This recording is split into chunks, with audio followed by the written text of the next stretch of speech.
दोस्तों, जय श्री कृष्ण।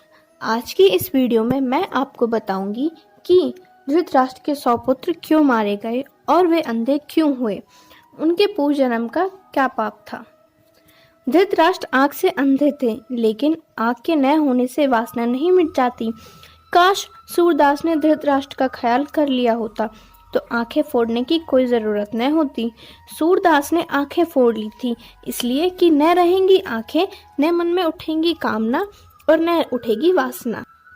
पर आंखों से कामना नहीं उठती, कामना उठती है मन से।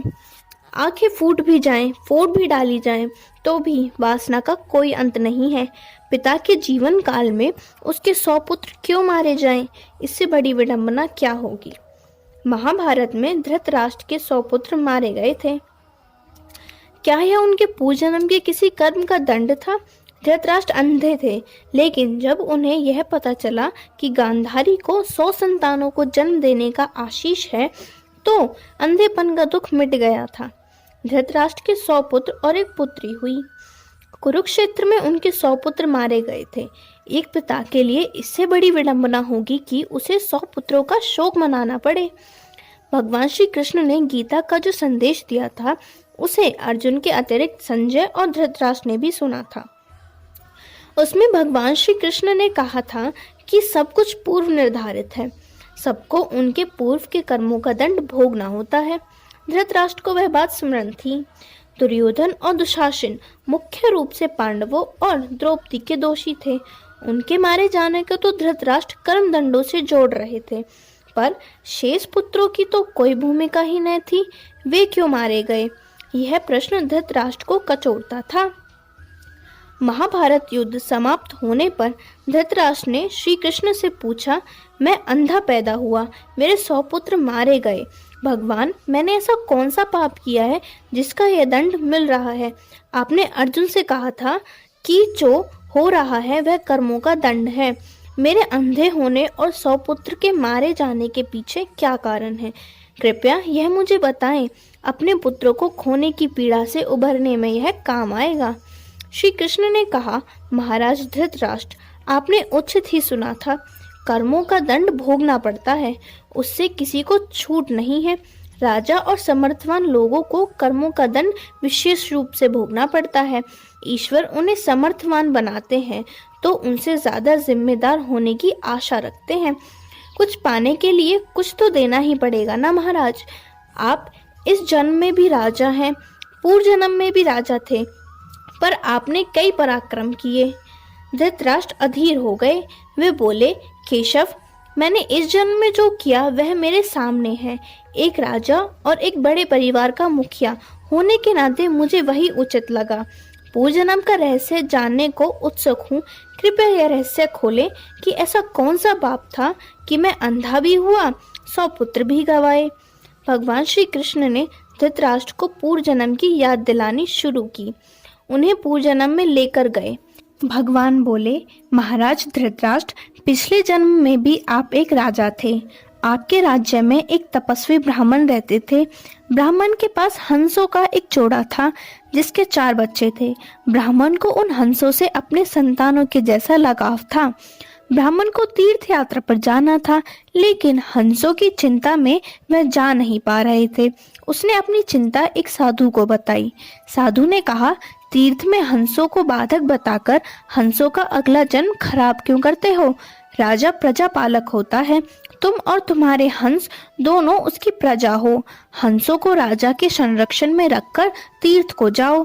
आप एक प्रजा पालक राजा थे, इसलिए ब्राह्मण को यह बात जम गई। वह आपके पास आया और अपनी सारी परेशानी कह सुनाई। आपने ब्राह्मण के तीर्थ से लौट आने तक हंसों की रक्षा करने का दायित्व स्वीकार लिया। ब्राह्मण हंस और उसके बच्चे आपके पास रखकर तीर्थ को गए। हंस आपके महल के तालाब में पलने लगे।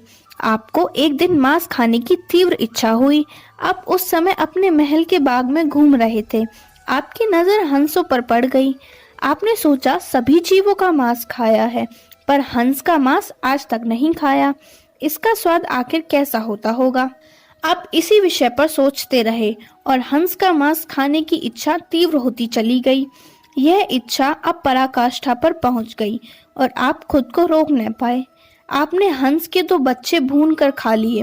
उसका स्वाद आपकी जीवा को लग गया। हंस के एक एक कर 100 बच्चे हुए। आप सबको खाते चले गए। अंततः हंस का जोड़ा संतानहीन होकर दुख में मर गया। कई साल बाद वह ब्राह्मण तीर्थ यात्रा से लौटा और आपके पास आया। उसने आपसे अपने हंसों के बारे में पूछा। हंस तो आपके लोभ की बलि चढ़ चुके थे।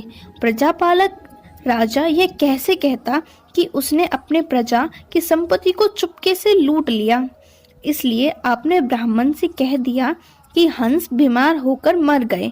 ब्राह्मण दंपति आप पर पूरा भरोसा करता था।